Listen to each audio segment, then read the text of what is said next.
Good morning, everyone. Welcome to another Live at the Waterhole session. It's me, your guide, Kenneth Gamble, for this session. We're starting off here today at Manta's Founders Lodge. Had a bit of action with a speedy blesspork running past, and of course the star of Mantis, the rhinos wallowing a bit. Weather certainly looks quite a lot better today. Just a reminder to everyone, as always, the show is live and interactive, so please feel free to send through your questions and comments. It always adds another wonderful dimension to the show, and I'll do my best to answer and discuss them.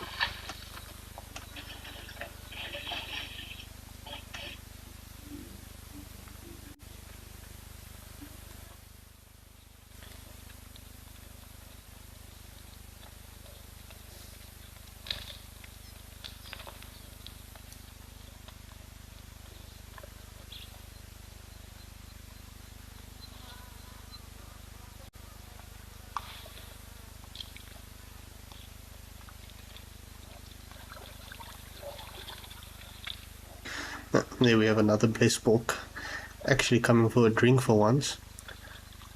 Not often that we actually see them stick around for too long. They always seem to be in the background here at Mantis. This one seems to be having a bit of a curious sniff at the water, also giving the Egyptian goose a bit of a look there. But nonetheless, quite a stunning day. I would not mind some sunshine, although I'm incredibly thankful for the rain we are receiving at the moment.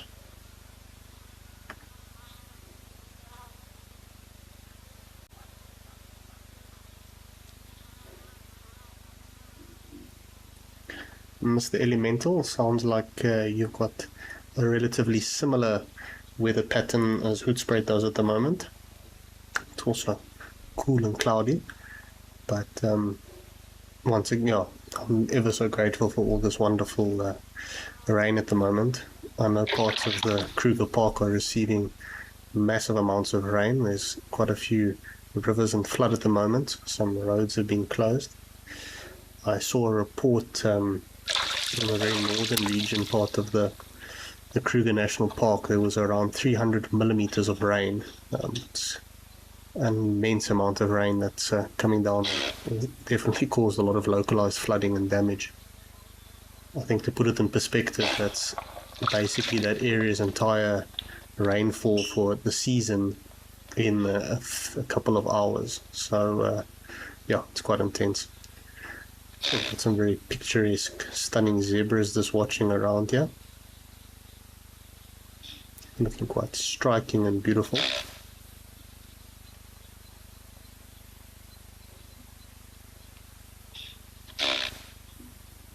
The zebra here has got some very interesting markings. I'm not sure if it's just the way that the sun is shining on it, but it looks quite a bit darker, quite striking.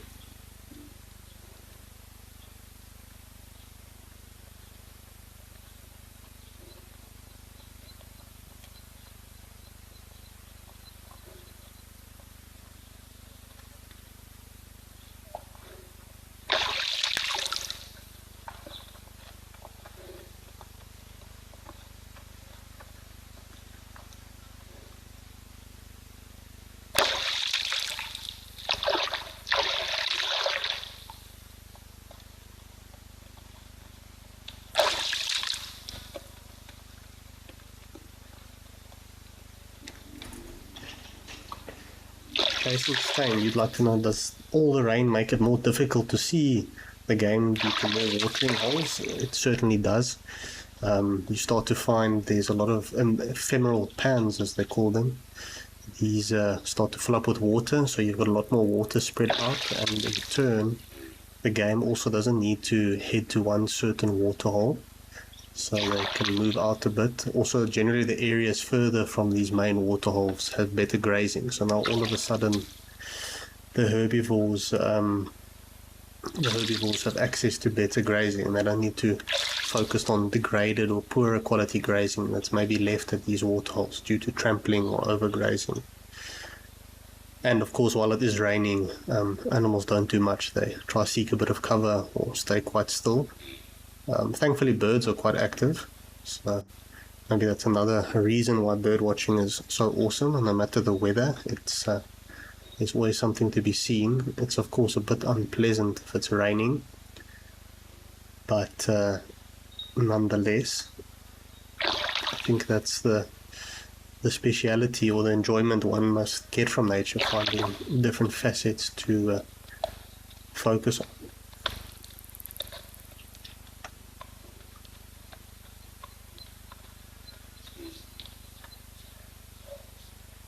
Snazzy Fries, you were asking what's the gazelle-like animal. There are springbok in the area, or springbuck. Obviously they've got a bit of a Afrikaans name to them in South Africa, but I didn't notice any. I know there are a few here. There was also a blesbuck right at the start of the show, but that's a bit of a different antelope. They're not necessarily closely related to the gazelle group at all.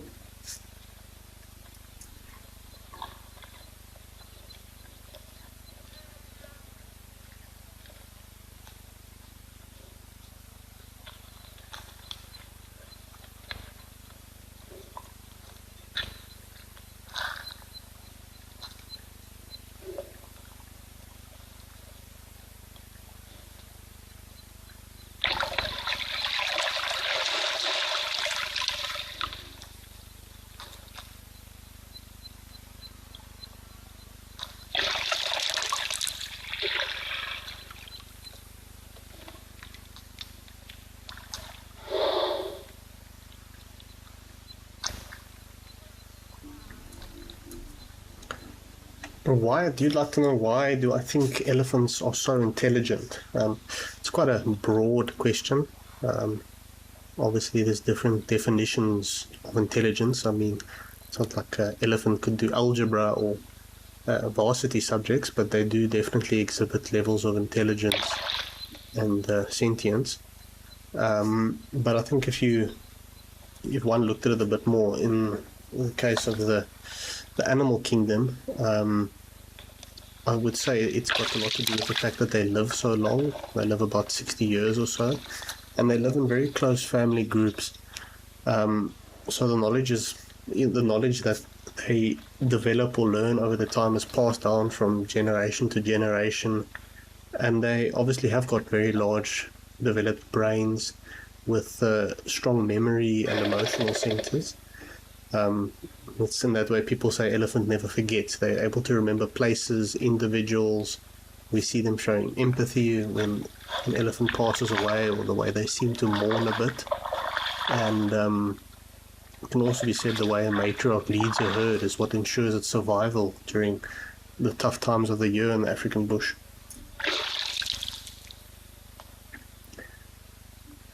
But we're gonna head over now to Aldonio, see what's waiting for us there. I'm sure we'll probably pop back here a bit later.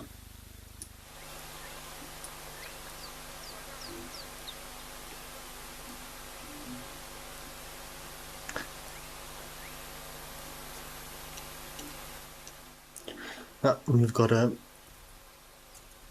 good old multi-vervet monkey here. Seems to be making the most of the fresh greenery.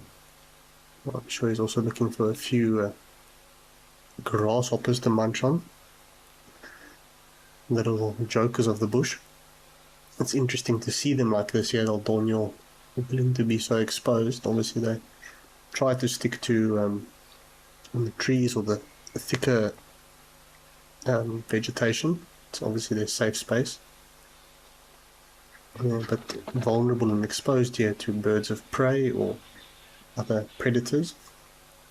But I'm also sure with the structure around the waterhole here, they've got somewhere to escape.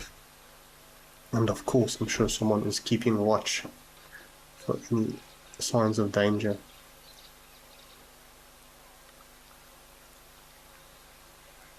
You can see them munching on some fresh greens there, almost like a salad bar.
Drew, you're asking what do I think makes them so cheeky and human-like.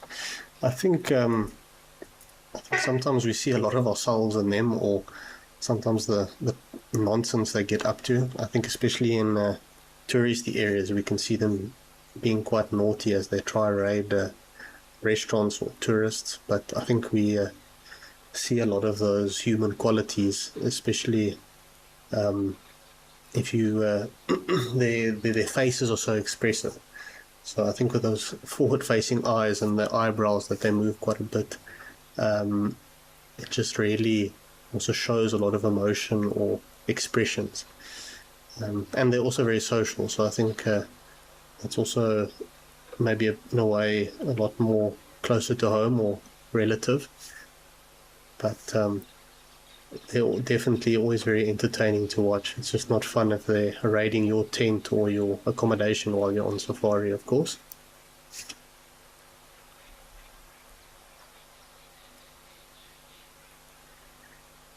Mr. Elemental asking if the vervet would eat an agama lizard. Yes, they certainly would. If they can overpower and catch one, of course the lizards are quite nimble and agile, so it won't be easy, but they are very opportunistic. When it comes to primates, monkeys and baboons, the majority of their diet consists of vegetative matter, and fruits, etc. But they will often supplement it with meat if they get the chance, be that small birds, eggs, reptiles, amphibians. In the case of baboons, we know sometimes they'll capture and eat young antelope. It's not a very pleasant thing to watch, but it is the circle of life.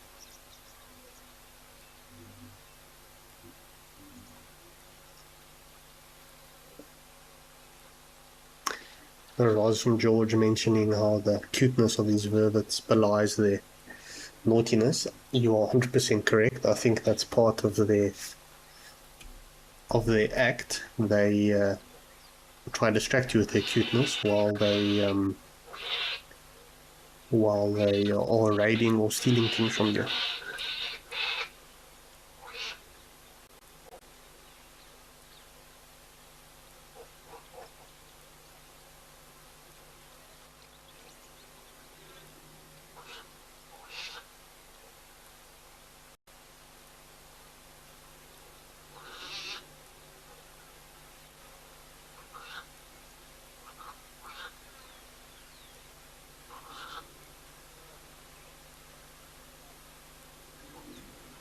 It's quite nice to see these eland grazing very peacefully here on the grass. It's a good example of eland are often browsers, but in situations like this they are adaptable enough to make the most of the bountiful situation. So they're feeding on the young tender grass shoots. Of course there will also be some broad-leaved plants that are also sprouting, and they'll be feeding on those, full of protein and quite palatable, but just an example of how they are very adaptive to the conditions. And that's why you find eland spread throughout Africa in wet and dry conditions.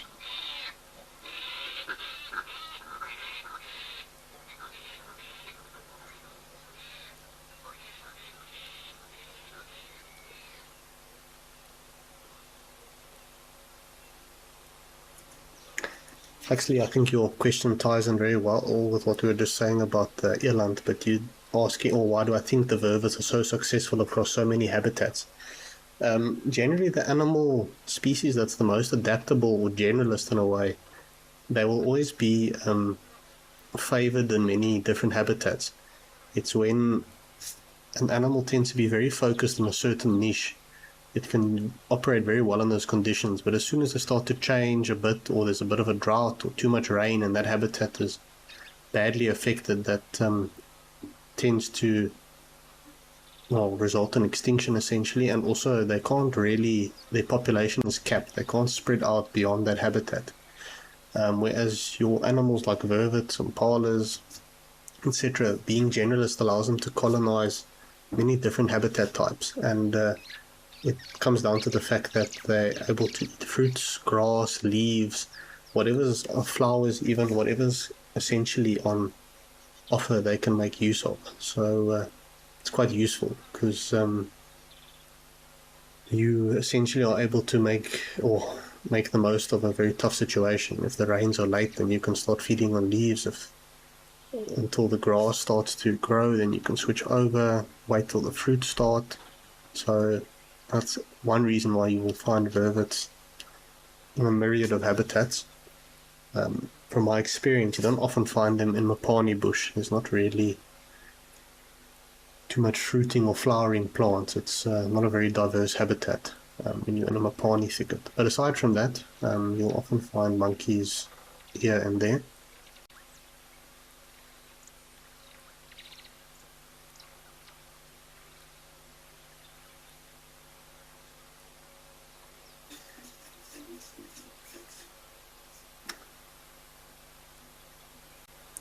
Remy, you'd like to know how do I think eland managed to survive so well despite being such a big, slow target.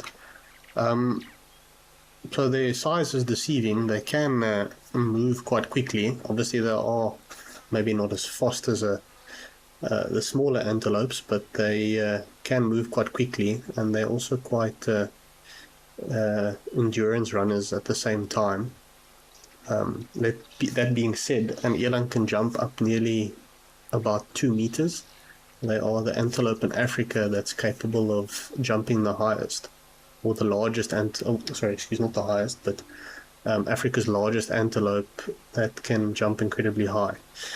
And it's quite interesting because a male eland is nearly up to about a ton in weight, so no small feat. But it also relates to their habitat selection. So generally, eland will be found in quite open habitats, so they'll rely on that to enhance their survival. They'll obviously avoid relatively thick conditions, which will allow them to be ambushed by lions. Obviously, lions are their biggest enemy. But don't be fooled. They can move quite quickly. Once they get going in a bit of a trot, they can go for long, and it's faster than one would think.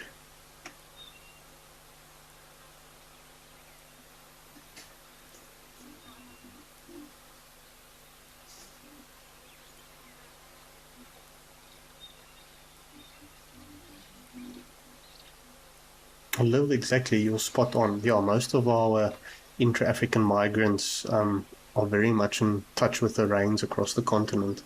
Your Abdom stork, for example, that's pretty much their movement is tied to the rains throughout Central Africa, and then as they come to Southern Africa during our wet season, it's quite a clever adaptational way, and that's actually just the benefit that birds have with having wings. They can move with the conditions and make the most of this bountiful explosion of insects that tends to take place once there's a lot of rain and greenery emerging. So that's what allows birds to be so successful. They can relieve an area once it's no longer favorable. And on top of that, they can move into areas to breed, to give their chicks the highest chance of survival. Truly is amazing how nature works in its intricacies.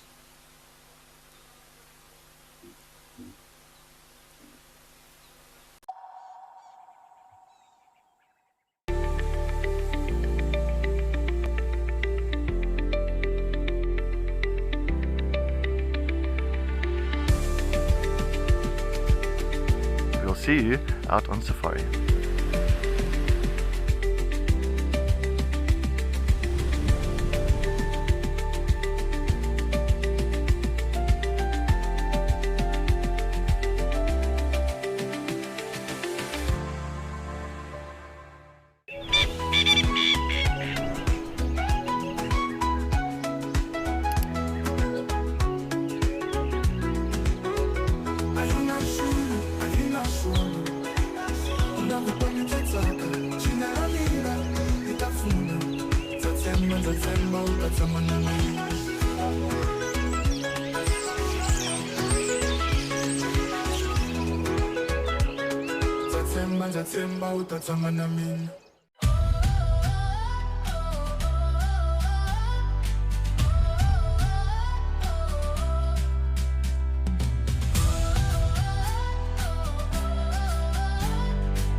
Join our expert guides at dawn for a live, immersive safari as the bush comes to life. Found ourselves a chameleon, and look how he's changed color. Every sunrise brings new discoveries. Pound for pound, a leopard is one of the strongest cats around. Ask questions, share your thoughts, and connect with nature live and in real time. Great excitement, great happiness. Start your day with adventure.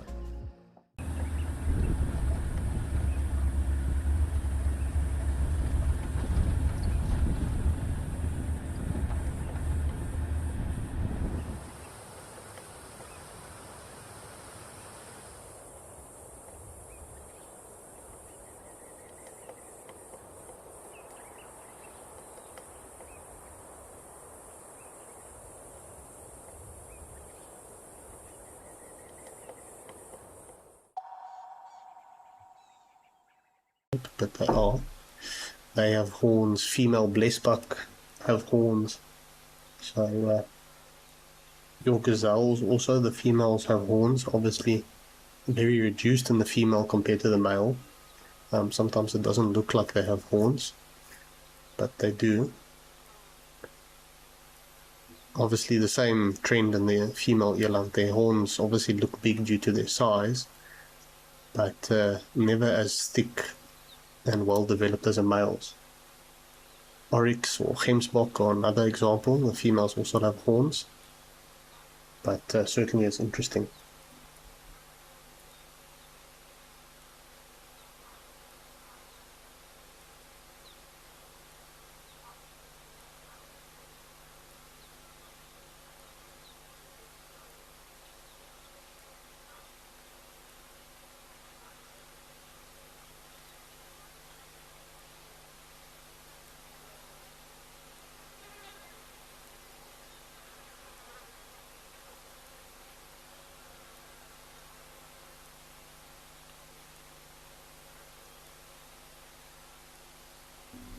I think if one had to look for a likely reason why certain antelope species or female antelope species don't have horns, it's generally more in the species where the female will focus or rely much more heavily on speed and camouflage and staying hidden, instead of having these horns to rely on fighting them. I think impala and your smaller spiral horn antelope are a good example of this. On the gazelle side of things, not necessarily. I don't think their little horns will help much. But I'd say that's probably the main reason why this has evolved in such a way.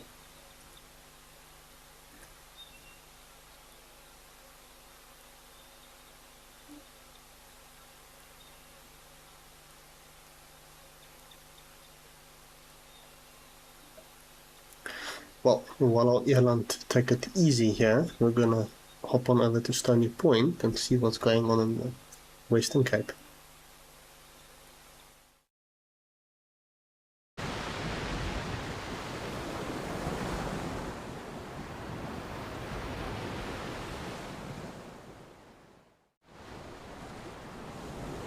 Seems like a nice day here in the Western Cape at Stony Point.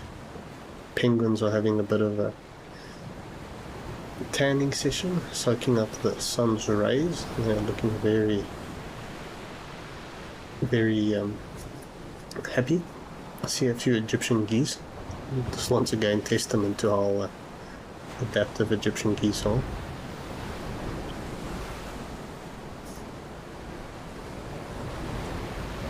I'm certainly looking forward myself to seeing African penguins in person when I go to the Western Cape on a bit of a holiday trip I've planned. I must confess I've never seen penguins since I started my bird watching journey a couple years ago. I did see them when I was much younger, but I wouldn't have called myself a birder then. So, waiting with much trepidation to go see my penguins in the Western Cape, or Africa's penguin.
I must say, it's quite nice to be spending a bit of time here at Stony Point for once. We don't always or often come past here, but we've got some beautiful cormorants as well.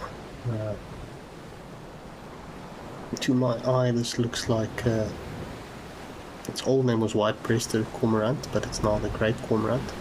It could also be the... I'll just double check myself. But it seems like they're taking it easy.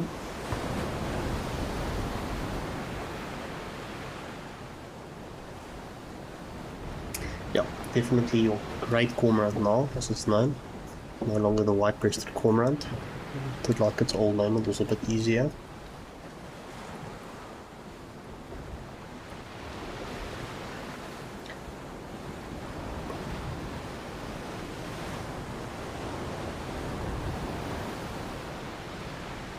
Bobby, you're asking if I could be any African bird for a day, what would I choose? I think that's a tough one. I'd like to be something that's not going to get eaten quickly. I think more than likely a raptor of sort, maybe a vulture. I've always had a strange obsession with vultures from a young age. They've always excited me very much. But I think I'd pick a hooded vulture. They're one of my favorite birds to always see.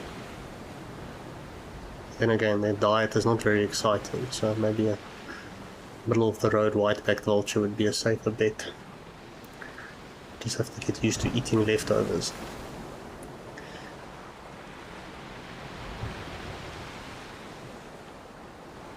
Shelley, you'd like to know if cormorants can be found by most water sources. Indeed, they can if there's fish, and it's if there's fish and they can swim in it, then you will probably find a cormorant there. There is a bit of a split depending on the species. Some cormorants are found only in freshwater, or some species are only found in freshwater habitats. In South Africa, for example, we have the reed cormorant. You'll only find that at freshwater. The great cormorant can be found in seawater or freshwater habitats, marine habitats or freshwater habitats. And then there's another 3 species found in South Africa, but exclusively in marine habitats. But long story short, as long as there's fish and ample water for swimming, you will find cormorants there. There's quite a nice question that came through from Theodora, asking why do I think most birds are monogamous? So this is quite interesting, but it's a bit of a misnomer that birds are 100% necessarily monogamous. They obviously will form pairs for a breeding season, but it's not necessarily a life bond always. In some birds it is. But there's also been studies that have shown, even in some cases, a female bird will have many partners or have a polygamous relationship throughout the season. So often it does look like birds are monogamous because we see them raising their chicks in a pair, but in reality it's more only a social monogamous relationship. And even in other instances, bee-eaters, helmet shrikes, etc., is an extra mating pair, so there will be a dominant pair that will breed, or that dominant bird may breed with many other birds. So it's not always necessarily the case. Certainly does appear like that sometimes. Of course, the reason being to pair up, it's much easier to raise a chick. It's a lot of hard work, and they require a lot of feeding and care during a short period of time. So by pairing up, birds are able to achieve this.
Mike asking if I think African penguin chicks need to huddle in creches with other chicks once they're a bit older. You are spot on. That's exactly what happens.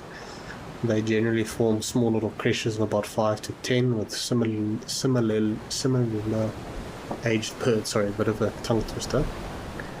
But of course the reason for this is just safety in numbers, sticking together, learned behavior. But yeah, when they stick together, a bit of safety in numbers while they wait for their parents to return back with food.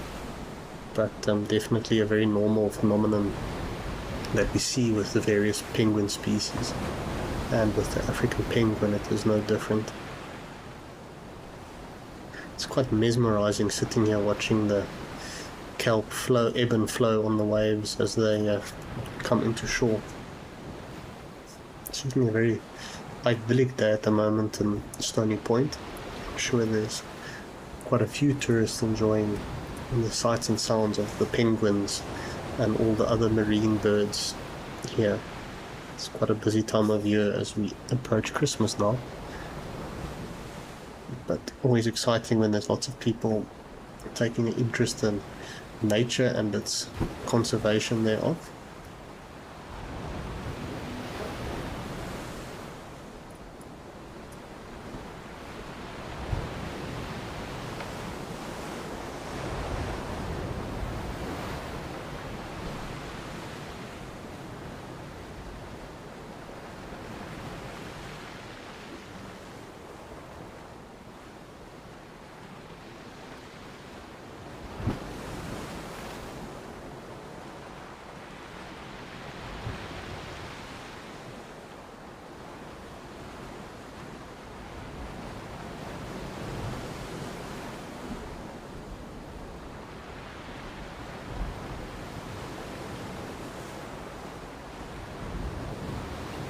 Well, we're going to leave our marine birds for a bit as they continue soaking up the sun's rays, and we're going to head on over to Serengeti.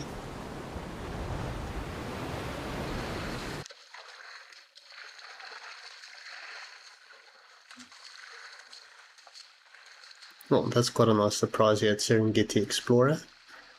Some elephants, this very excited little calf getting to grips with his trunk and having a lot of fun playing with it, slapping it around like a pool noodle.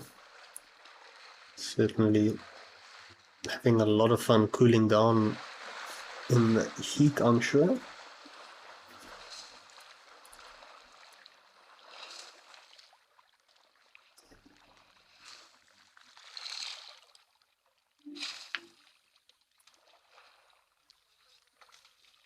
A bit of a mud bath also taking place. Of course, with this artificial waterhole, I'm sure there's not too much sediment in the middle of the waterhole. The elephants have to go mix a bit of their own mud from the edges.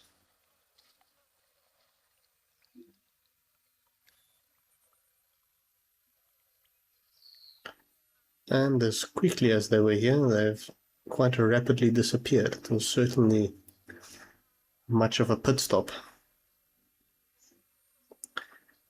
But we're gonna carry on our journey and head over to Serendela.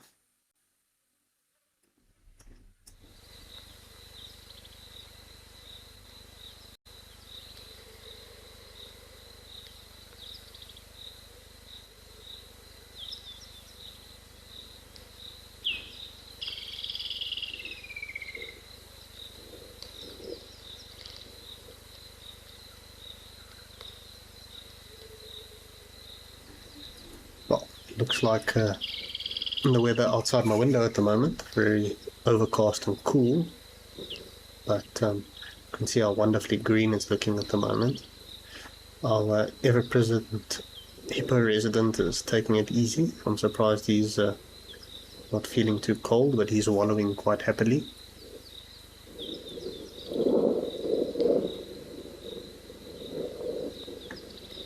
Genevieve, you'd like to know, why do African elephants have larger ears than Asian elephants?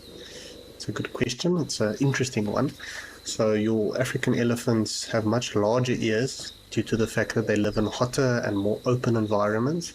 So they use their ears like big giant cooling fans. They're full of blood vessels, so as they sweep or flap those ears back and forth, that helps with heat dissipation. And if we also look at the habitats they're in, it's not very thick, it's quite open, so it does allow for that. Compared to your Asian elephants, which obviously live in cooler, more temperate environments, and they're forested or jungles, they don't need such big ears. Obviously, a very thick foresty environment would cause those ears to also get damaged. You kind of see the same with the African forest elephant. They're much smaller than African savanna elephants, and you see a very similar trend with their ears.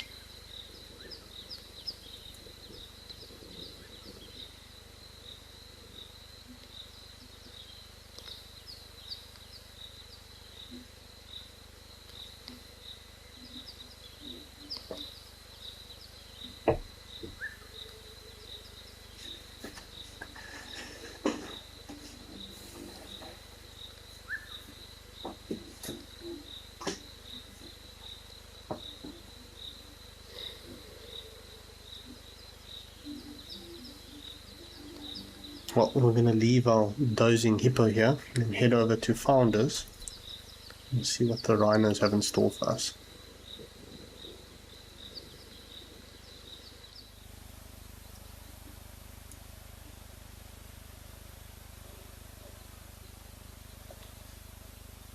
Certainly living the life.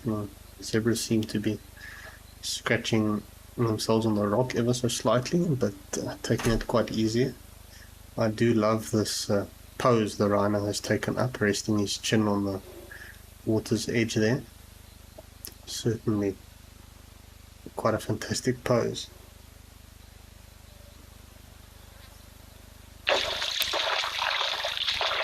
Mabel, you're asking if I could observe one animal for a day, which would it be? Hands down, a rhino. I think they're quite entertaining animals to watch as they wallow around and feed and interact. I think I'd be quite happy watching a rhino for the majority of the day.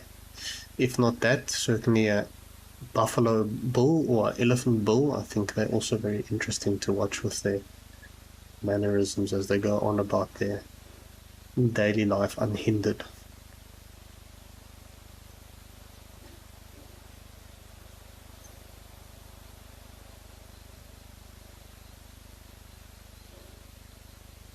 Nara, you'd like to know, what do I specialize in when it comes to wildlife? I think it would be birds. I think I enjoy my birds the most, but I do feel it's always very good to be broad across your specialities, but I certainly have the most fun watching and looking for birds. I'm probably not the best cat finder. I haven't got the best track record, but I do get very excited when I do find a leopard or a lion. Ironically, sometimes when I've seen lions or leopards, I've also come across very rare birds at the same time, and my attention is quickly shifted. Okay, that guy was not dead, he was moving, he was just taking it very peacefully at Serendela, but he's very much alive. Joan Miller, welcome to the show, good to have you here. It's nice to see that other parts of the continent are having sunny and pleasant weather.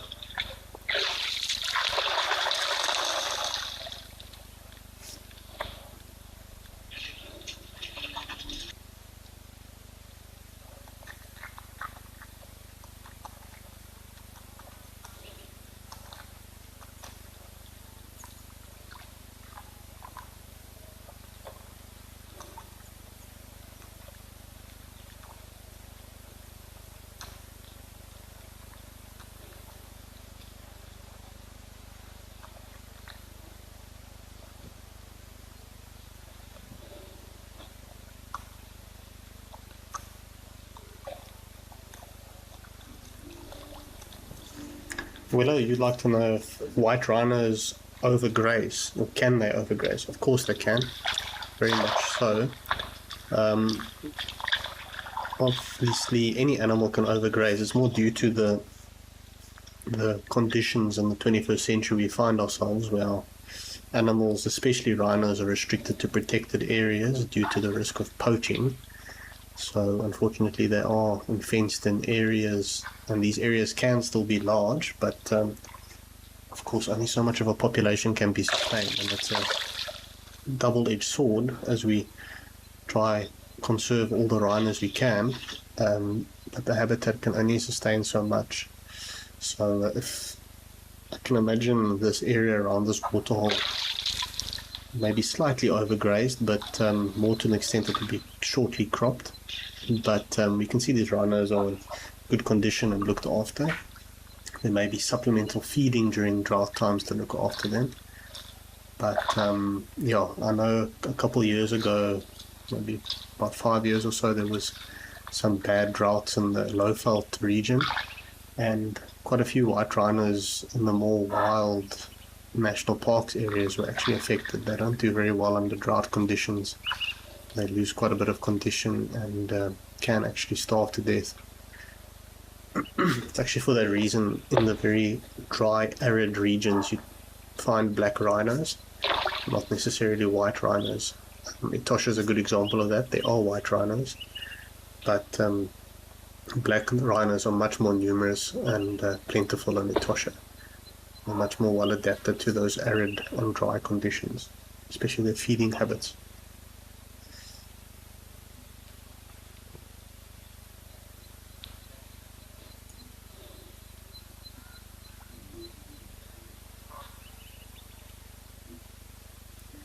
Sage, you'd like to know, is rhino's midden always near water or around a similar place? So yeah, a dominant bull will have a midden spot throughout his territory. They generally are quite close to a water source or somewhere they spend a lot of time, but those middens will last for years to come. They don't often just spontaneously open new ones all over the show. They generally make use of the ones that they've started, and females also use these middens. It's kind of like a information post, or maybe an internet cafe if you wanted to call it that, where rhinos are able to get information about who's been there through the scent, and the scent marking that also takes place there. But yeah, very well used middens can sometimes be about 3 meters in diameter, if not bigger, and sometimes almost about, it actually starts to deepen into the soil. So there's a couple spots I know in the Kruger where there's middens that are Yeah, they're very consistent. They've been there for years.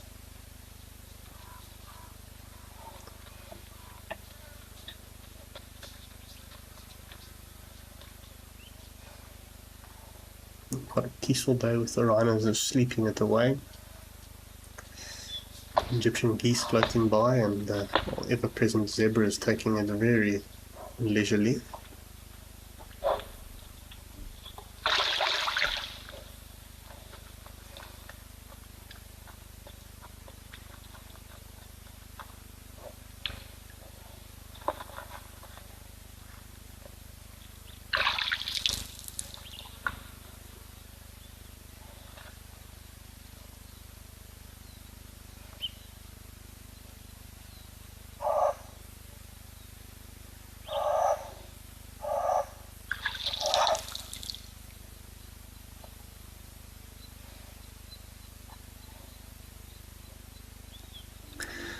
We're going to leave our lazy sleeping rhinos and zebras and pop on over to Tau, see what's going on there.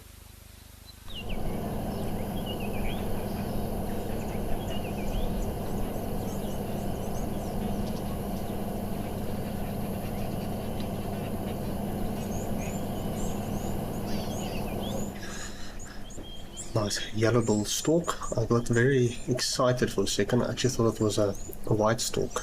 I was having a discussion with someone the other day, saying I hadn't really seen. It felt like a few years ago they used to be a bit more easier to see in South Africa, but that could just be my opinion. They are obviously threatened, but nonetheless a very pretty bird. We can see how he's foraging in the water there, using his feet to chase any would-be prey into his open beak.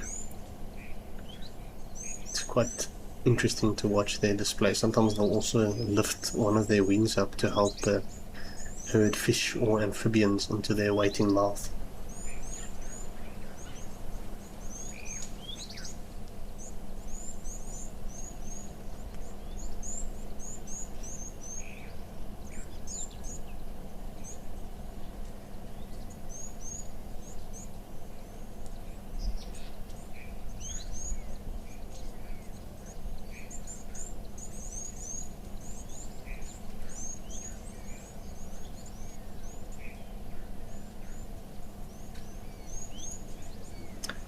Robin Edwards, you were asking if I know what the rainfall is for the Sabi Sands for yesterday.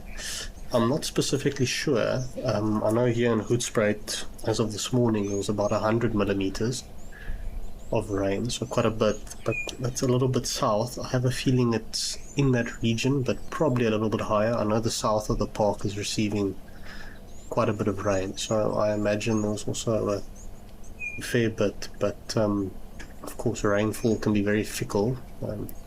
One area can receive a lot and the other bit will receive a fair bit less.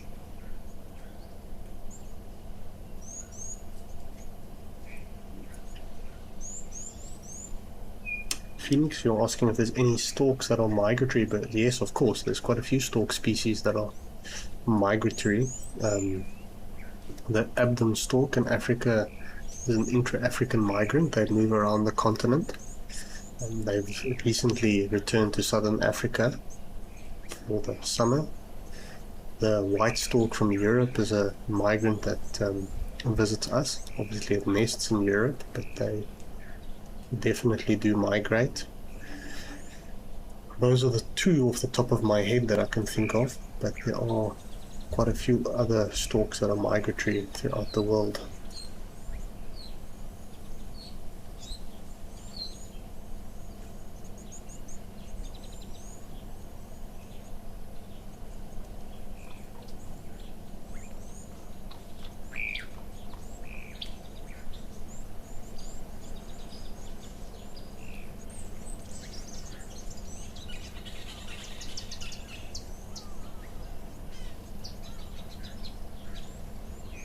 Quickly head on to Serengeti again, see what's waiting for us there. Just in time with our disappearing stork as well.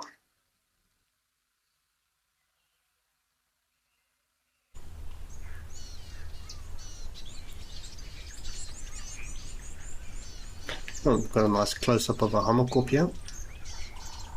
Preening himself a bit. Quite a unique African bird.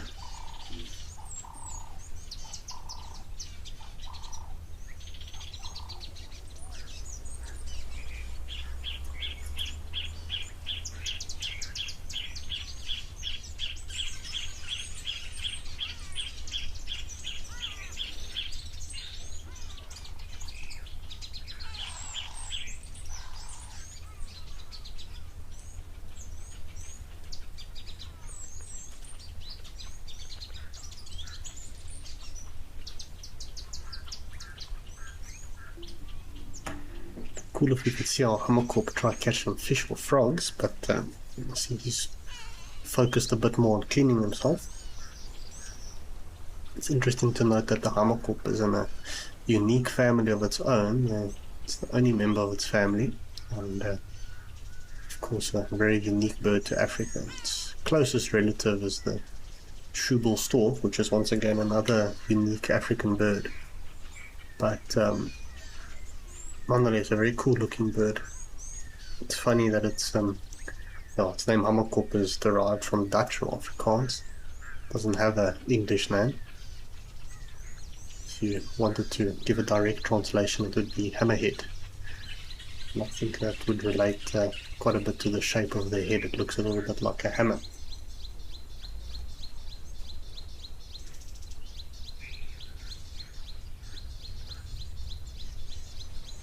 Jess, you'd like to know, are hammerkop feet adapted to stir up prey? I don't know if they're necessarily adapted specifically for stirring up. I think it's more for walking around and wading. But they do definitely stir up and try to disrupt their prey when they're searching for it in a body of water. Sometimes what you'll also see them do is they'll, in a way, almost hover. They'll dangle their feet in the water and fly around it to also try and disturb or stir up anything near the water surface, and then pick it off as it flushes or disappears. It's quite an interesting display to see. It's a lot like a ballerina dancer gliding around, but amazing ingenious ways they have of flushing their prey out.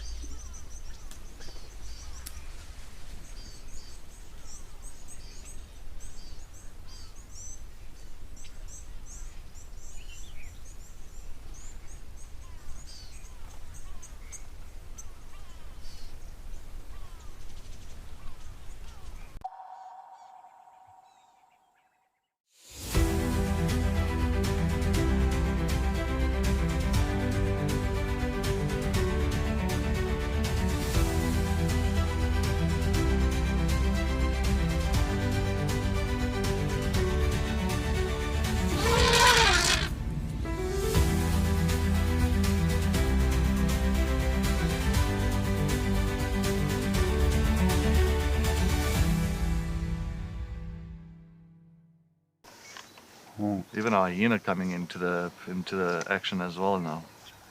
Oh my word! She's stalking the hyena now.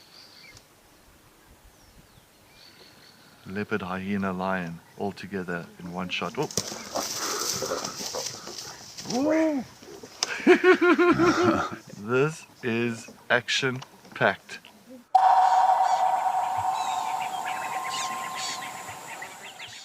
My full name is Maxine Gaines. Most people that know me really well call me Max. I'm a mum. I have two boys. One is 16 years old and one is 14 years old. I'm a very, very proud mama of my two boys. I've just always been passionate about leopards. I'm passionate about their conservation. I'm just passionate about everything to do with leopards. I love them.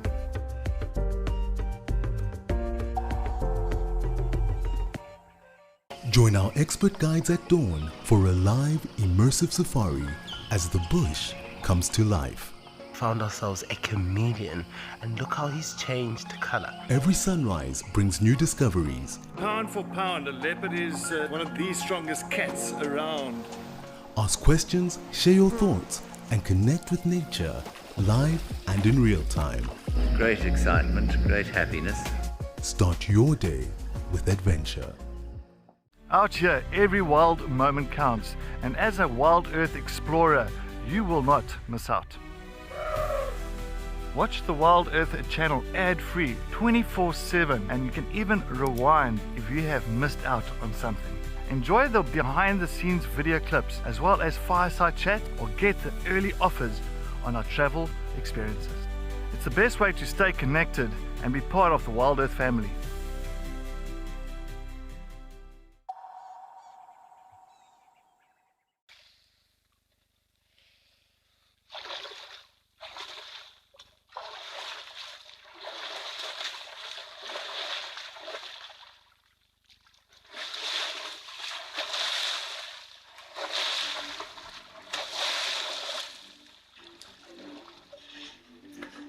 Mabel, you'd like to know, or you're wondering, what does a rhino tongue look like? I must confess, I've never really seen a rhino horn in person. Sorry, rhino tongue in the flesh, but I'd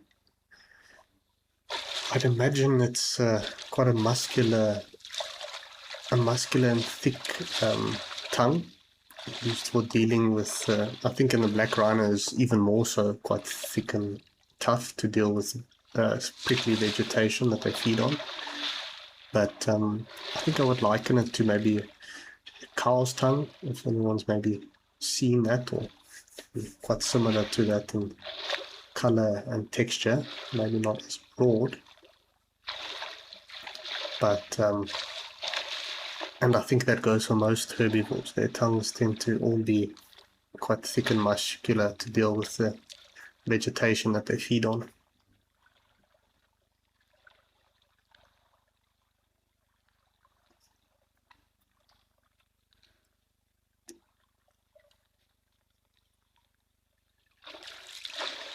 Bobby, you're asking if lions hunt rhino. They definitely do. I would say it's more opportunistic than anything else. I don't think they go out of their way to try hunt rhinos down. And obviously, it's more calves that are in danger. You do see it from time to time. Sometimes you'll see rhinos without ears or tails, and that is the result of hyenas or lions trying to kill them, but it's not the common occurrence. Obviously they can defend themselves quite well with their horns, but of course with dehorning that can also play a role, as we try dehorn rhinos to reduce the chance of, or deter poachers. Can play a role in like that, but even then, just a rhino's massive size can also do quite a bit of damage to a lion, so it's not something we often witness, but it does take place. I know a while ago there was a black rhino in Etosha that got trapped in a waterhole, and the lions were involved in killing it. It's quite sad to watch, but it shows you it does happen.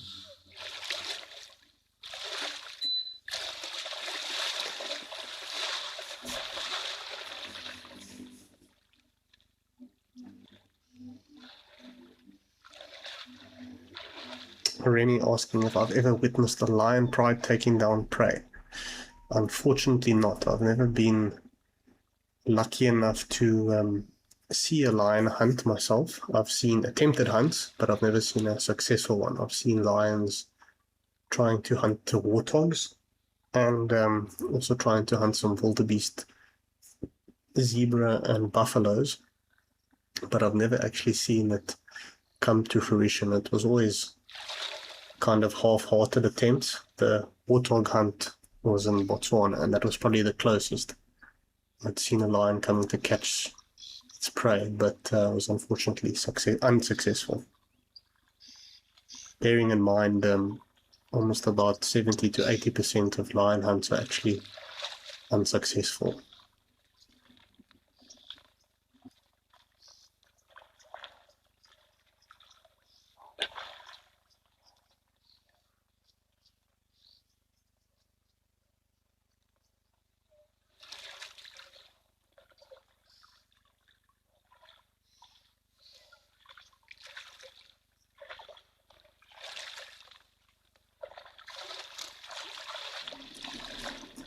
Tia, you'd like to know if I have any rhino stories I can tell.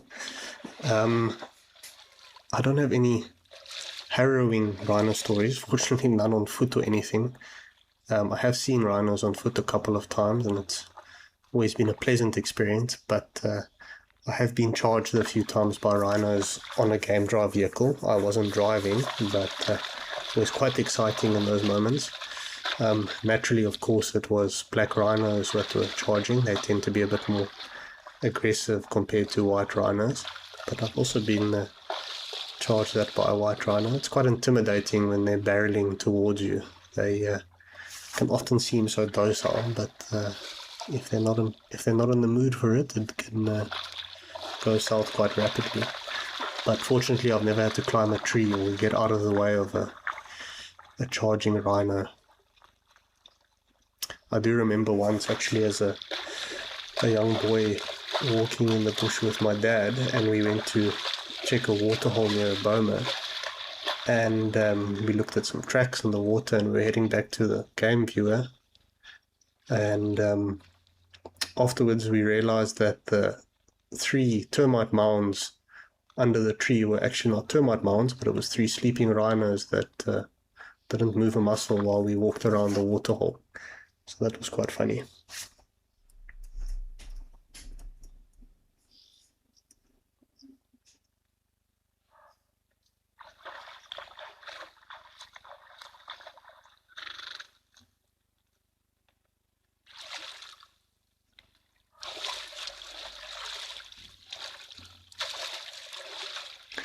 Bush Guy, you'd like to know if I could go back in time and join one famous safari expedition, would I? I think I definitely would not pass that opportunity up. I think it would have to be the mapping of the Zambezi River. I think that would have been quite a magical expedition back then in a very wild and untamed Africa. Ironically enough, in our family's heritage, we actually have a relative who was involved in the mapping of the Zambezi River for the National Geographic Society many moons ago. And I've heard some of the stories. It certainly was quite an adventure. But I can imagine on traveling on that river, the Zambezi is a very large and wild river by African standards. Of course, pales in comparison to maybe the Congo or the Nile River, but it's probably in the top 3.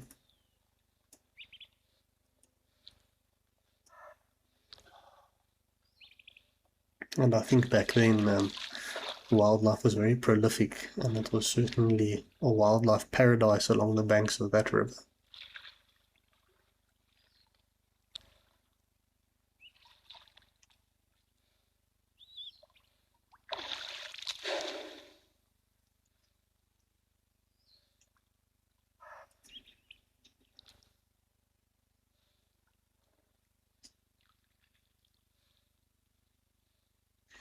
Well, while our rhino takes another snooze, we're going to pop on over to Serengeti again.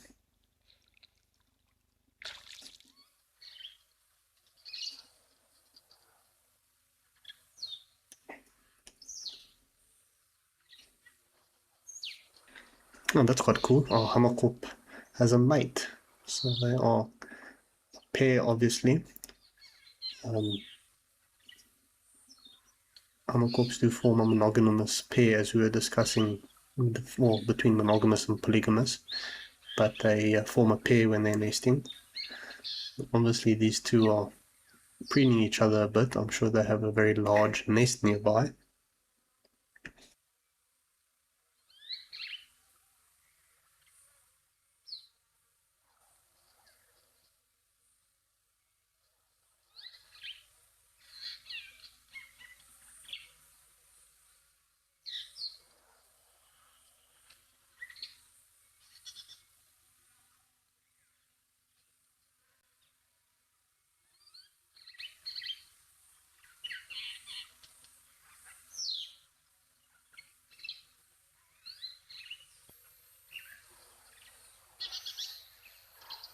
I was reading up in my bird book, but as said, hamakop pairs are monogamous. But it's interesting, in some cases they've been known to employ helpers. The pairs do nest singly, but it'd be quite interesting seeing essentially a helper helping nest. In such situations, it would probably be an ex-chick that's sort of associating with its parents and learning. But interesting nonetheless. I don't know if what would be nice if we could actually see their nest, but I'm sure it's not too far from here. But essentially, it's as far as I'm aware, it's the heaviest nest constructed by a bird in Africa, possibly the world. But I do know for a fact it's a very big, well, it's a very big nest nonetheless. Generally a huge domed heap of sticks in the fork of a tree. It normally takes them about 4 to 6 weeks, and they will continue to reuse these nests over the years. Actually quite a nice close-up. We can see those feet are ever so slightly webbed, which will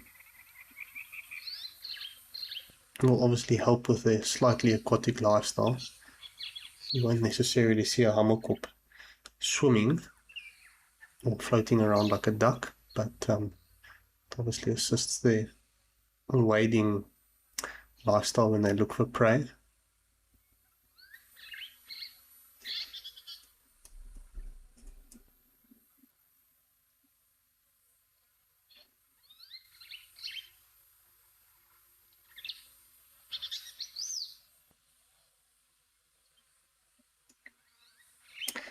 Yaku, who's 11, you'd like to know, are all birds' ears located in the same place?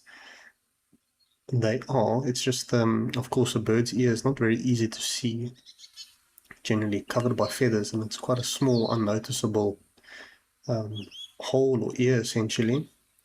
So it's quite easy to miss it, but yeah, it's generally in the same place, just behind the eye there, but not easy to see at all. And Jolie was asking if hammerkops have nicknames. Not to my knowledge. As far as I know, yeah, hammerkop, I think, is already quite a unique name, so tends to stick with them, and it's quite ubiquitous. But them being also the only bird in their group in Africa, I think that name is very well descriptive.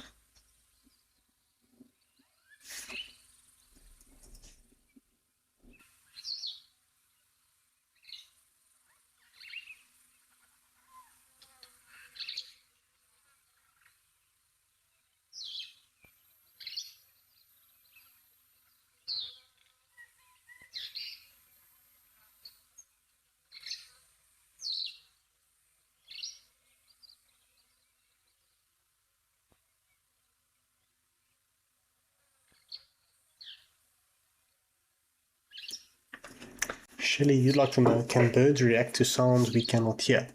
So I know as humans we often think we can hear well, but our hearing often pales in comparison to many animals in the animal kingdom, and birds are definitely an example of that. They can certainly react to sounds that are not audible or noticeable to us. Some can hear higher pitched sounds. It's evident in some of their calls. I mean, we can only hear a bit of it, and even then it's already incredibly high pitched. And other bird calls are very low vibrations that carry far, but at the same time, if they can hear that, they can pick up distant thunder or wing beats. And that's often why sometimes birds suddenly take off or go quiet before we notice anything. And it's simply due to the fact they've heard it long before we have. Often many survivalists or hunters in the wild would say if all of a sudden the forest goes quiet, you should be very careful. It means there's a predator or something taking place. But that's an example of the birds noticing the looming danger.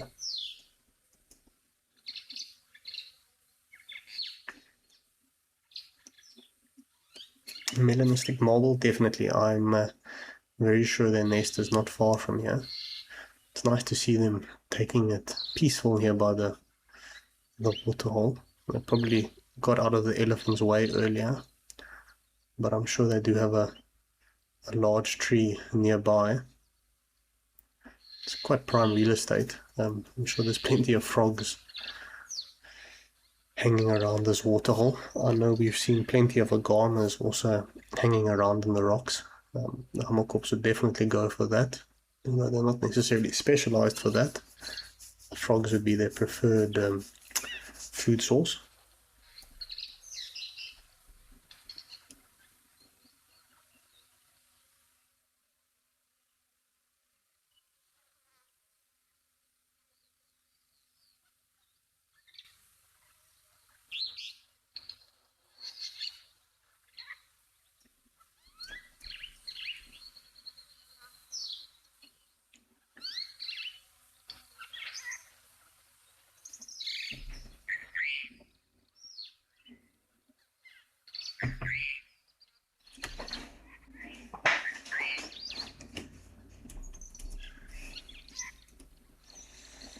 Well, we're going to head on back over to Founders and see what our rhinos are up to.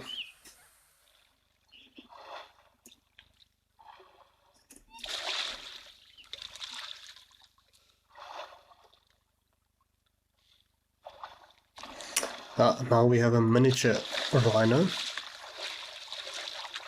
the infamous warthog, having a good old rub in the mud on a bit of a wallow. I can imagine it's quite refreshing on a hot day like that in the Eastern Cape.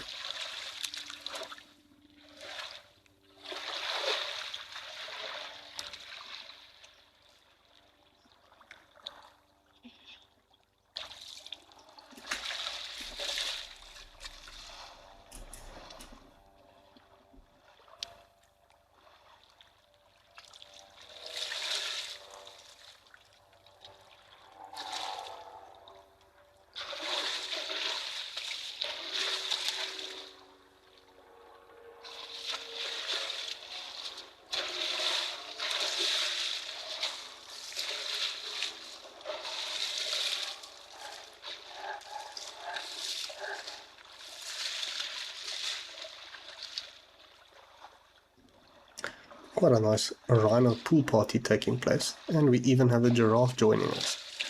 It's quite nice. Plenty of action taking place today at Founders Lodge.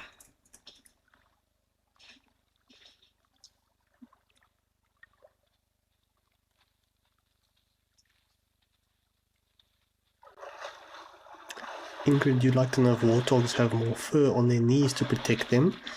The answer is no, because they often spend quite a bit of time on their knees when they're grazing to get down low to the grass. That skin is often bare, but it's essentially thickened and a bit calloused, so that they can spend quite a bit of time comfortably on their front elbows grazing.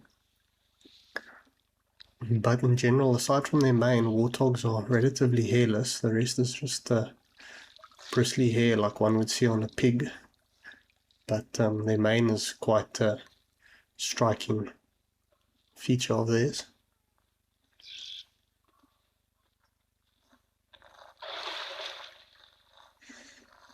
Tony, you'd like to know if rhinos can dig. I don't think I would necessarily call it digging in the sense like that. They can scrape and excavate ever so slightly, but it's I don't think it's not the same as maybe the way a cat or a dog or badger, etc. would dig. Quite similar to how an elephant also digs a bit of a hole. They just kind of scrape away slowly but surely. But they certainly can make a mud hole bigger or scrape a bit of dirt out of the way and increase the size of it. But I don't think they'd win any awards or prizes for their digging skills.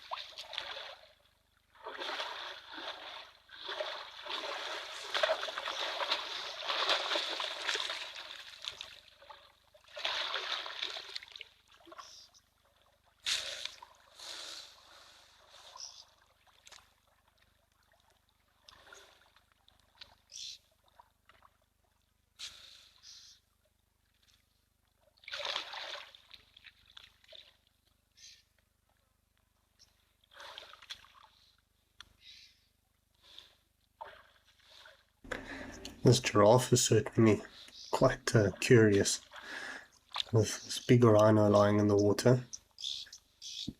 I'm sure it's certainly familiar with the rhinos of the area, but I think it wants a bit more of a quieter spot to have a drink. Certainly a bit cautious and unsure of this larger lumbering hulk in the water.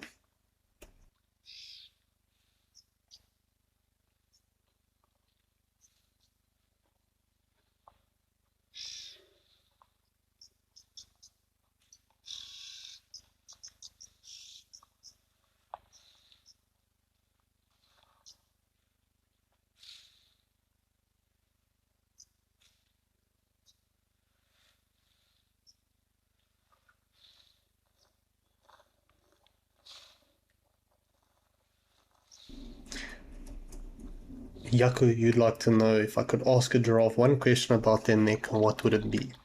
I think I would ask them if they ever get any bad neck ache.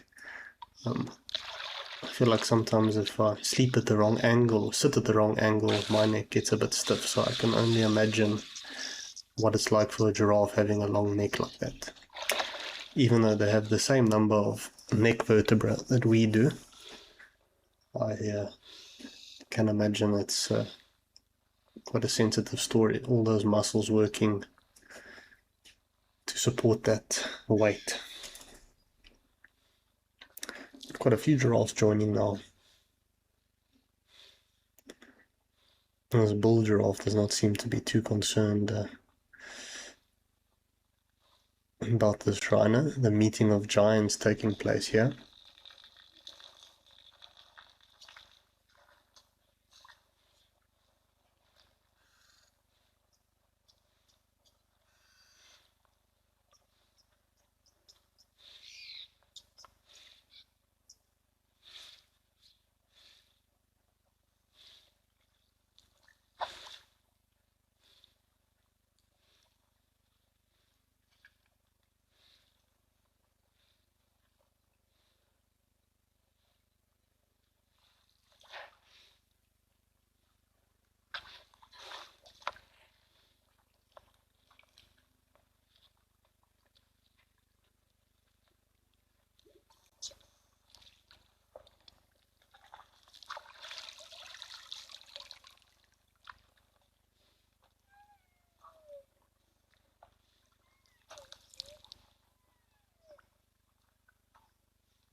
Melanistic marble, I agree. I was actually thinking about it yesterday when that zebra was rubbing itself on the rock. I was wondering what its texture would be like just from this angle of the camera. It looks a bit rounded or smoothed off, but I'm sure it's quite heavily used by the rhinos. I would love to see that up close. I mean, it's fantastic the way if you ever find a piece of wood that's been smoothed by elephants or rhinos rubbing themselves on it. It almost looks like a piece of well varnished and polished furniture. It's very beautiful. But I do think rhino rubbing posts tend to be the most famous examples of that.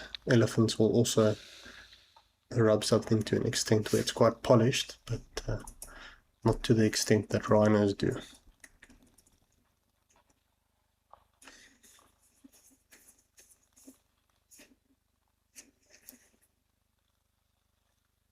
You can see this giraffe bull checking if any of the cows are estrus.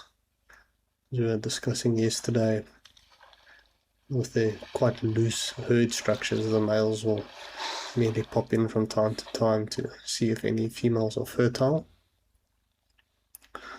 And that's exactly what this dominant bull is up to. See, the female giraffes are a little more jumpy when it comes to the rhino.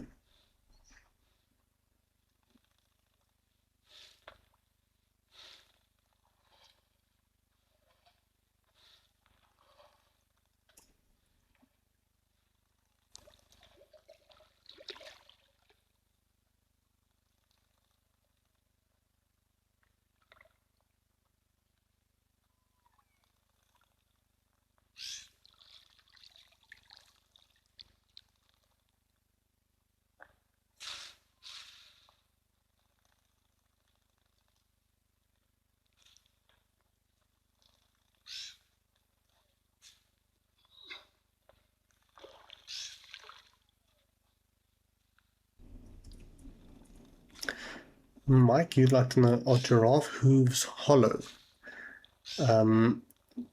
So giraffe hooves are not hollow. They're solid and quite strong, of course. They're built to support a very heavy animal, so you need to be able to handle that weight.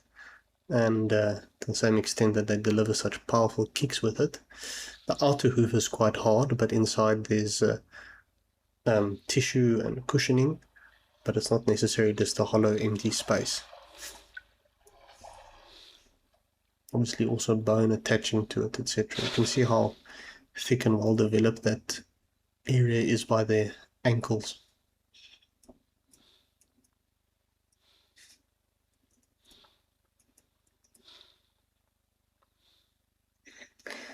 I think this rhino has got one of the best spots at the moment, just following the day away.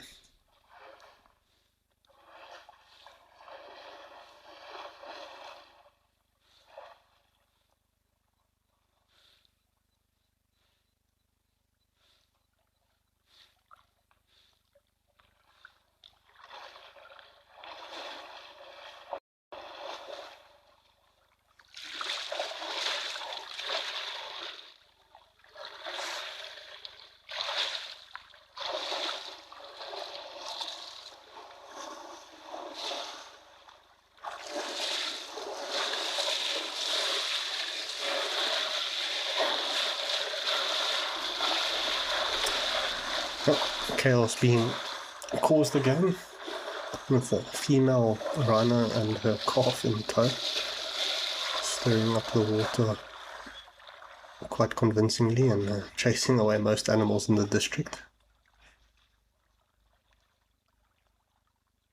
Even got the bull rhino on his feet again.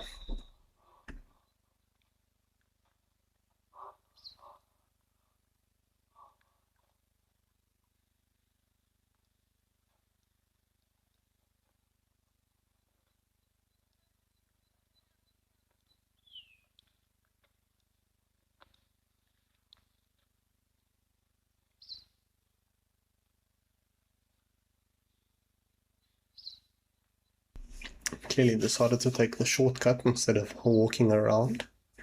I have a feeling she's probably on her way to the tree to lie in the shade a bit. They've had quite a bit of a wallow today themselves, so I think that's where she's headed with her calf.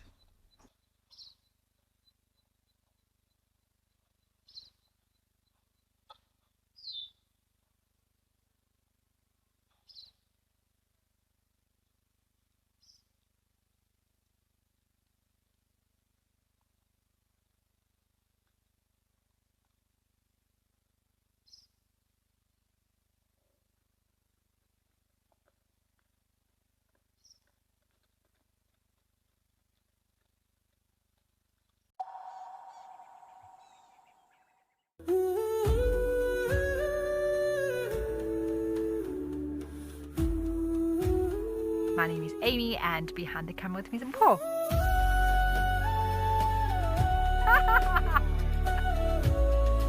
And I mean, to be able to share it with all of you. Fingers crossed, and I'll make sure I wear my lucky leopard socks as well.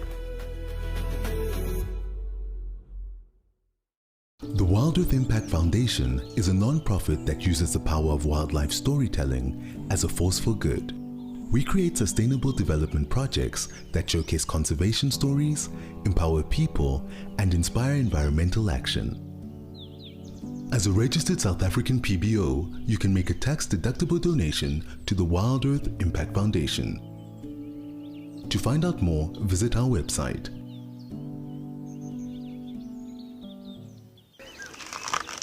Would you like to know what an elephant's favorite food is? You could ask me questions like that in real time. Our safaris are live and interactive from the heart of Africa.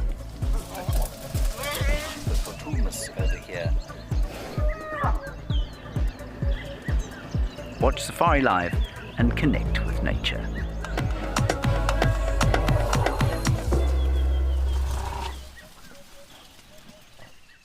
Join our expert guides at dawn for a live, immersive safari as the bush comes to life. found ourselves a chameleon, and look how he's changed color. Every sunrise brings new discoveries. Pound for pound, a leopard is one of the strongest cats around. Ask questions, share your thoughts, and connect with nature, live and in real time. Great excitement, great happiness. Start your day with adventure. Out here, every moment counts. As a Wild Earth explorer, you won't miss a thing. Watch the Wild Earth channel ad-free 24/7 and rewind if you want to catch something again. Enjoy behind the scenes videos, fireside chats, and early access to travel offers. It's the best way to stay connected and be part of the Wild Earth family.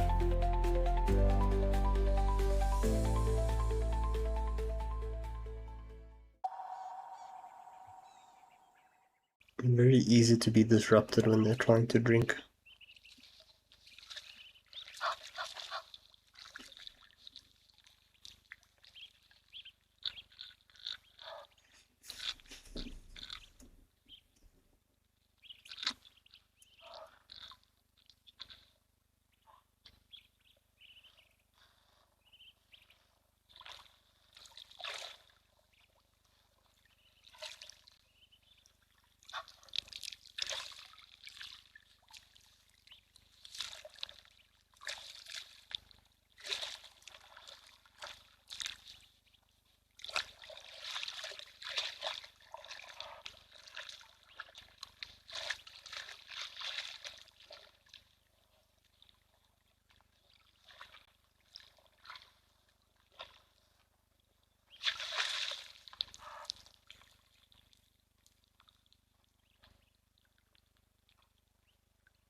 Melanistic marble mentioning you've never seen predators at founders. I must say it's also not a camera that I've followed too closely, but I've never really seen highlights of predators. Of course, there will be in the area, but I was having the same thought about elephants.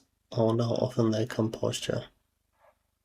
I must admit I don't have a lot of knowledge of this reserve, but I know these reserves, due to their different space requirements, there's not a huge predator load on all of them, such as Amakala or Shamwari or Addo Elephant National Park.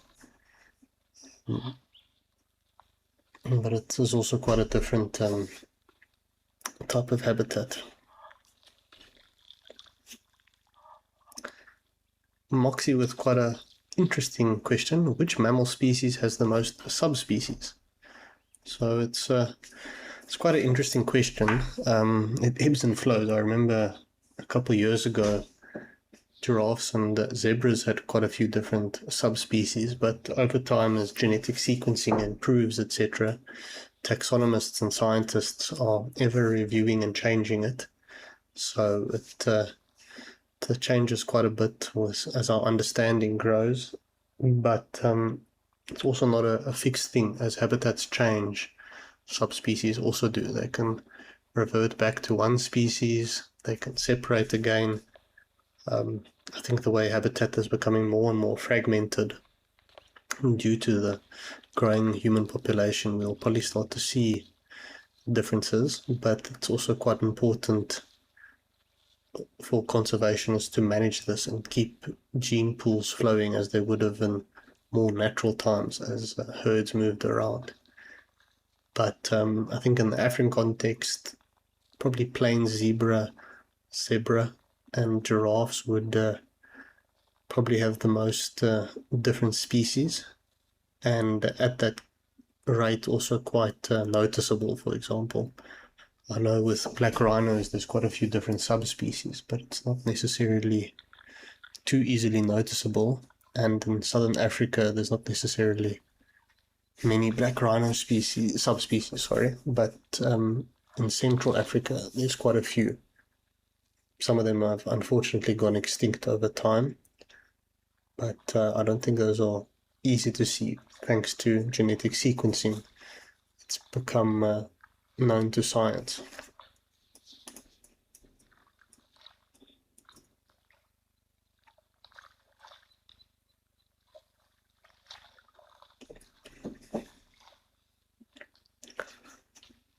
Well, as our giraffes got on about their business, we're gonna pop on over to Lentor.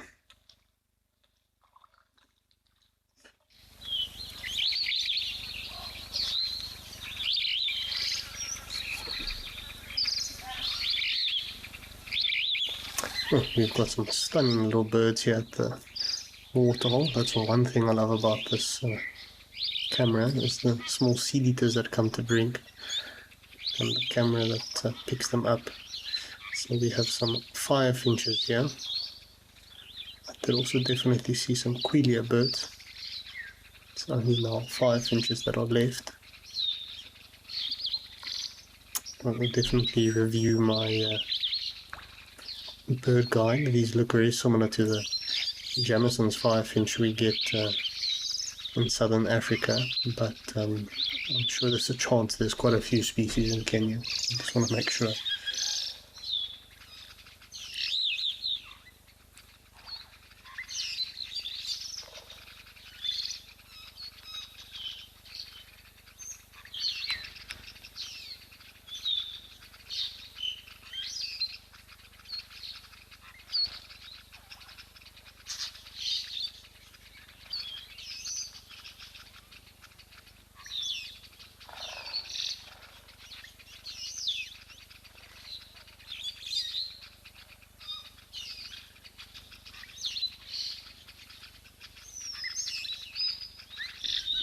Does appear like our birds here are the Jamison's firefinch.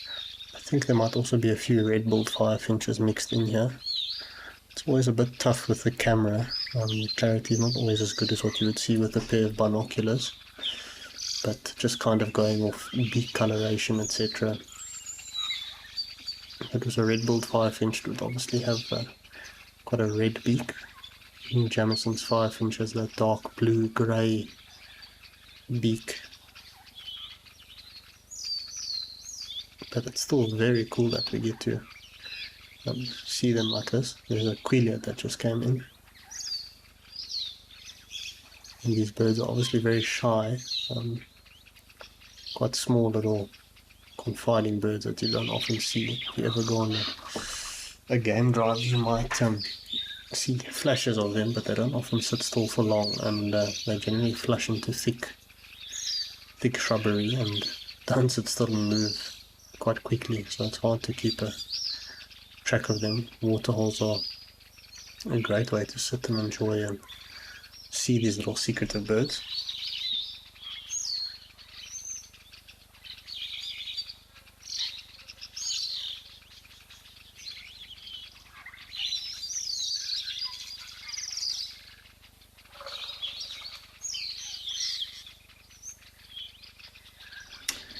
Cleo, the one African bird I want to see most, I think it's between the African pitta.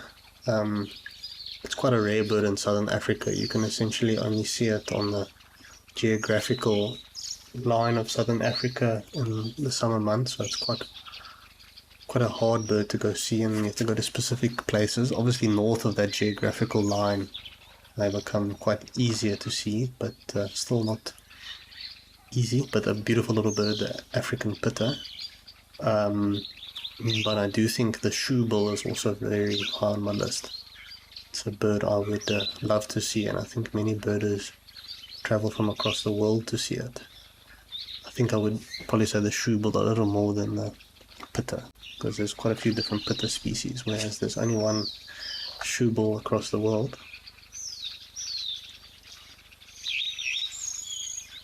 But certainly is looking very pleasant here today. It's nice to see some calm water and chirpy little birds doing their thing.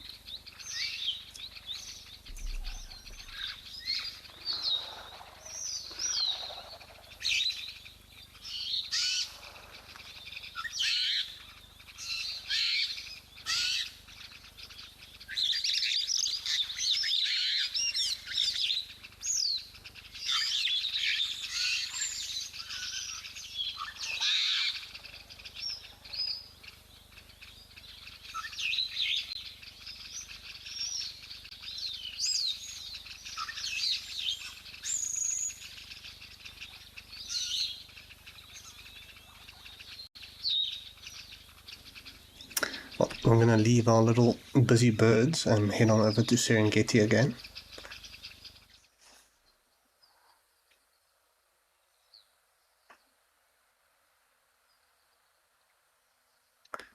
We have a very attractive looking cattle egret here.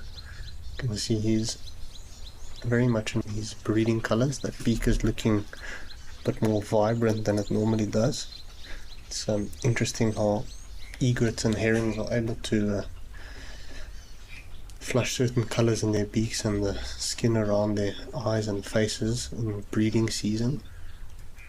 It obviously makes them look a bit more stunning and stands out to the females.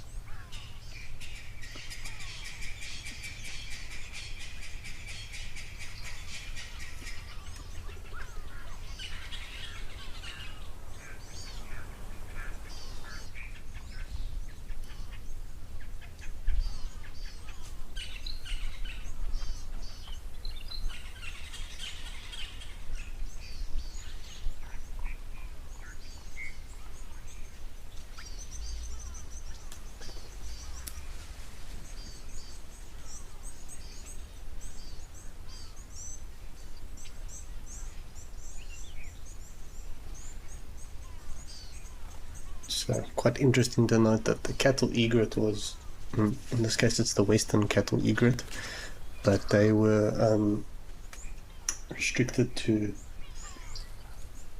tropical Africa and Asia, but they've spread essentially throughout the world, and they settled, well, I mean, obviously this is not southern Africa, but for example they settled in southern Africa about 100 years ago.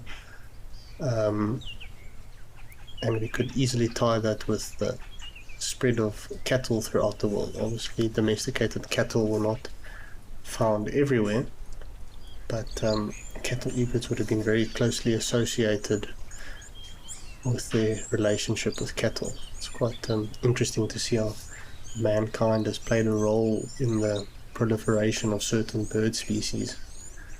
Quail is an example of this. I think we've discussed that a few shows ago, but yeah, very interesting how certain birds thrive due to mankind's alteration of the natural environment.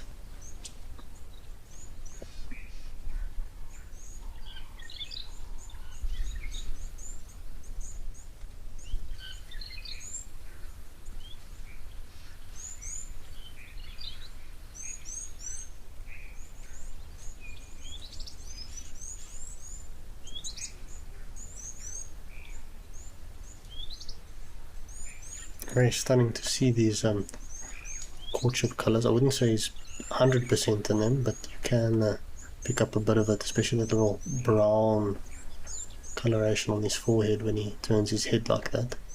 It's short-lived, but it's nice to see the bird appearing in a bit of a different appearance.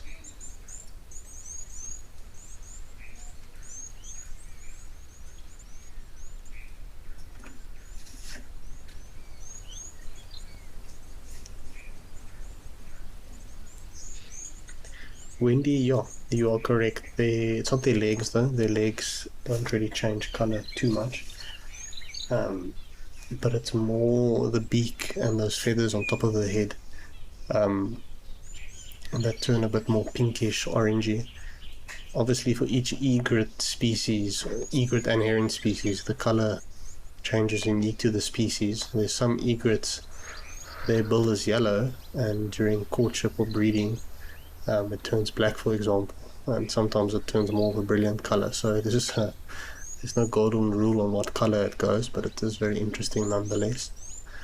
Also, obviously for herons with a unique plumage, it's not hard to identify them, but something to keep in mind when you're identifying egrets, that you are maybe looking at a bird in its courtship or breeding plumage, and that could mislead you. Often why one needs to consider habitat and other factors to help you make a solid identification of the species you're looking at.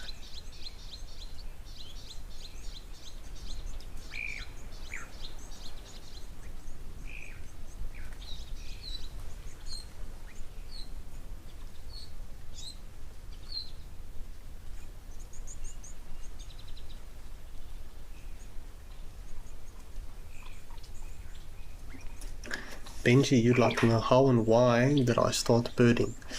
As a teenager, I'd always looked at birds a little bit, but didn't have a deep appreciation. I would now and then pick up a bird guide and maybe try to figure out a bird, but generally restricted to the big eagles or bigger water birds.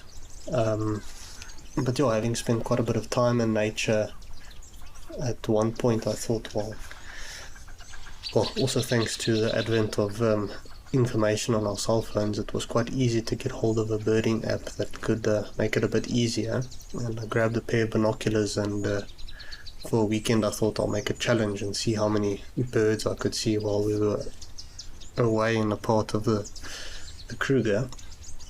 And I must say it was actually quite fun trying to figure out all these different birds, and it dawned on me just how many different types of birds there are when you start paying attention. It's not merely one or two, maybe 5 different species, but hundreds of different species just in one area or habitat.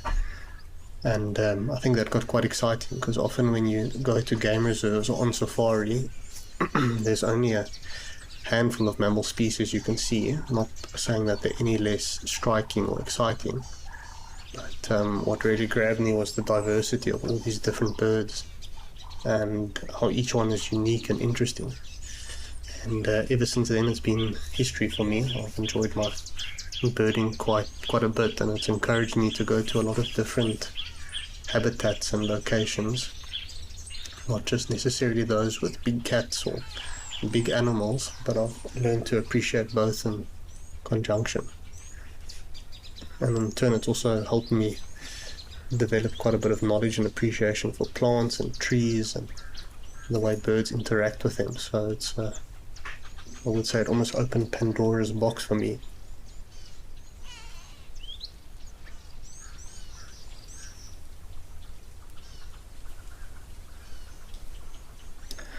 I always love how egrets and herons can look so small when they have their neck hunched in, but when they stretch out they can actually become quite large, intimidating looking birds if they want to.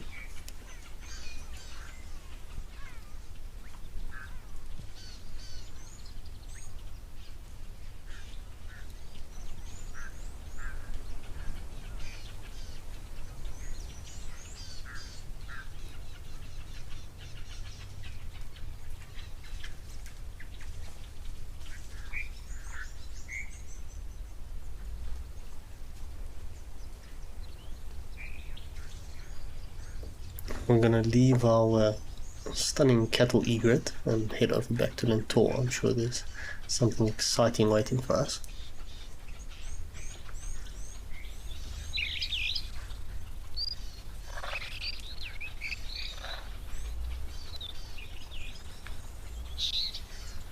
Another selection of seed eaters. There's a nice red-billed quail in his breeding plumage. The males are very stunning with their black faces and brown face crowns. Unfortunately the female did not get hit with the pretty stick, but still very identifiable with their bright red beaks.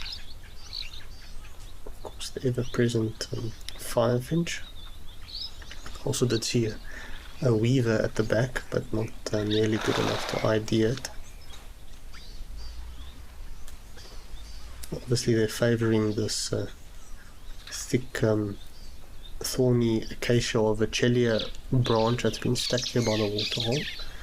Obviously a very protective way for them to approach the water's edge without being preyed upon by any nimble birds of prey. They can quickly flush back into it, and they feel a bit more safer to come down and drink that way.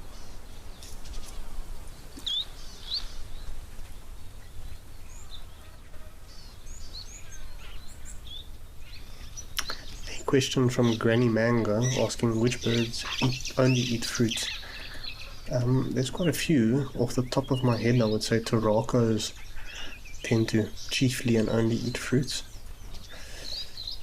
Birds are obviously opportunistic, they will eat what's available, but yeah, turacos, barbets, I don't think barbets are, I think they're quite, yeah, the barbets are in Asia and Africa, they eat chiefly fruits. But there is quite a few birds that specialize in eating fruits. Turacos, for example, they derive a lot of the unique pigments in their feathers, the green and the reds, from coppers that are found in fruit. Copper is naturally quite high in a lot of fruits, and that's how they make these pigments in their feathers. Tyrosine and toracodin, if I'm not mistaken. And these pigments are unique to turacos. They were used in many centuries ago for dyes and pigments. And these are all female weavers congregating here. A bit challenging to identify the females. The males are ones with more striking identification features that one can use. There's a few subtle features on females, but it's generally not easy.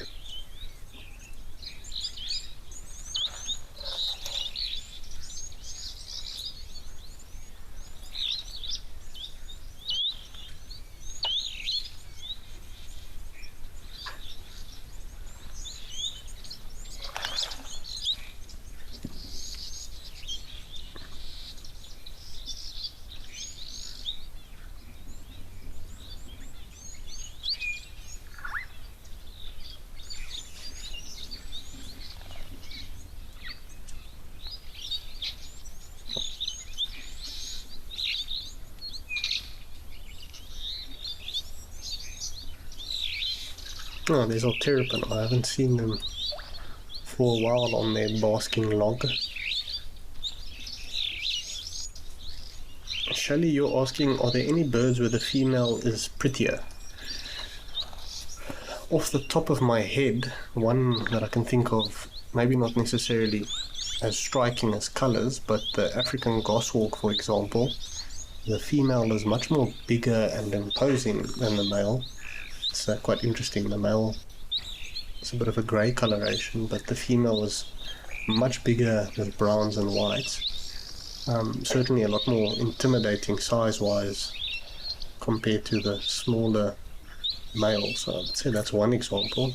I think one's definition of pretty maybe varies, but I think that's one that stands out to me. Female certainly a lot more noticeable and striking. Terrapin's looking quite happy on its log.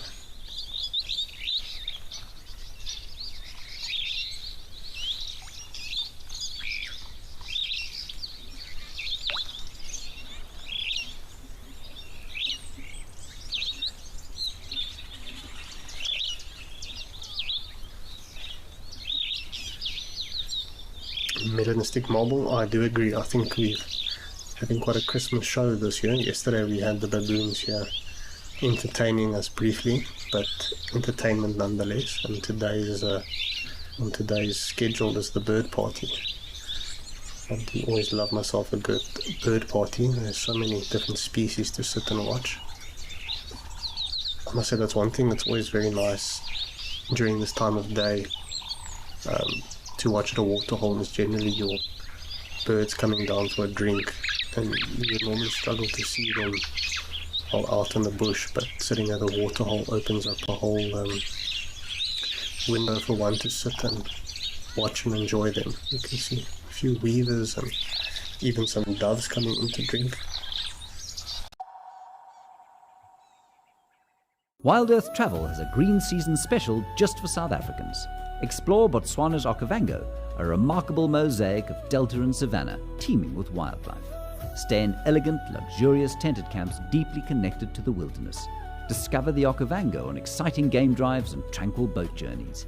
Share stories beneath the stars, remembering what it means to safari through Africa's wild south. Wild Earth Travel. We're waiting for your call.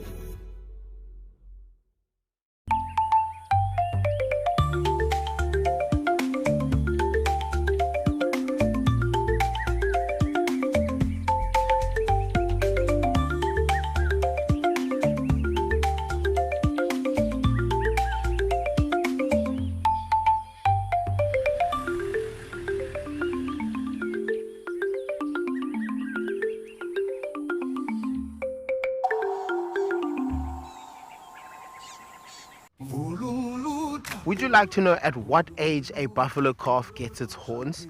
These are questions that you can ask me in real time. Our safaris are live and interactive here in the heart of Africa.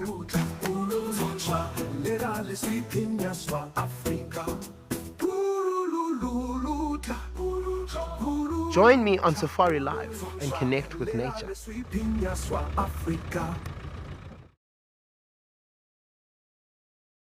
Join our expert guides at dawn for a live, immersive safari as the bush comes to life.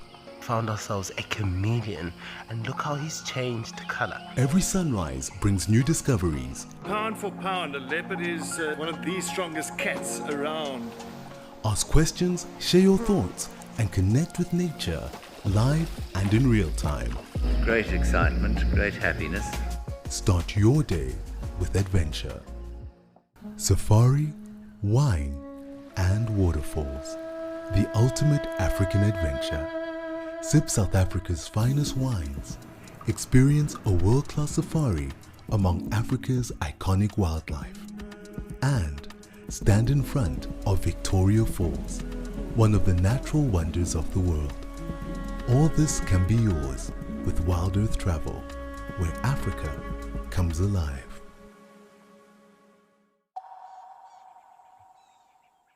We shouldn't interfere too much. It's not our problem. We leave nature to fix it. We should only really step in once we've caused the problems. But yeah, I think that's what one would call a holistic safari, trying to enjoy all the facets of nature or African nature. And I think it goes that way for any part of the world.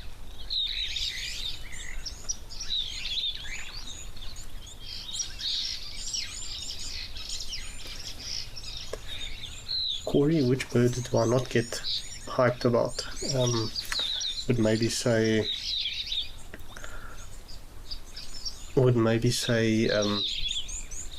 pigeons or doves, but I don't really like to say that. I think each bird has its special place to be enjoyed. But yeah, sometimes pigeons and doves, I think being so numerous, maybe get a bit boring or overlooked. But in their own way, each one is quite pretty and unique.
Got quite a nice view of some of the red-billed quilias there. It's certainly not easy keeping the camera on them. Small birds are hopping and jumping everywhere. But it is nice seeing them sit relatively still for once. And then when they flock or swarm, essentially, it's impossible to really see much.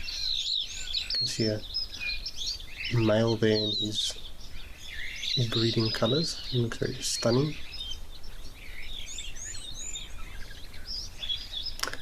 Anyway, we're going to leave our birds and finish off the show at Founders.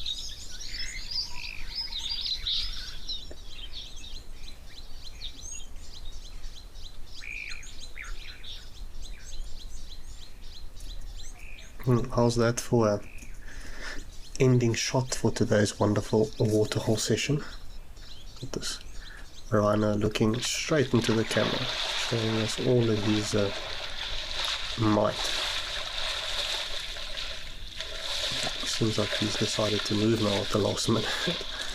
I'm sure he won't go too far. It was quite a nice close-up for a second. It's funny, they've really been splashing around quite a bit in the waterhole today.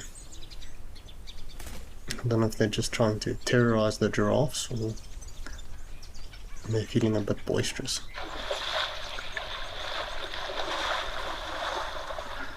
You can see we've got some swifts also swooping around the waterhole here. Just either catching a drink on the wing. There goes one over the water's surface. From what I can see, there's swifts. There could also be some swallows mixed in.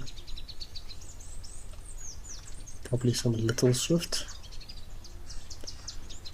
Very acrobatic little birds. A nice way to finish off today's show, of course.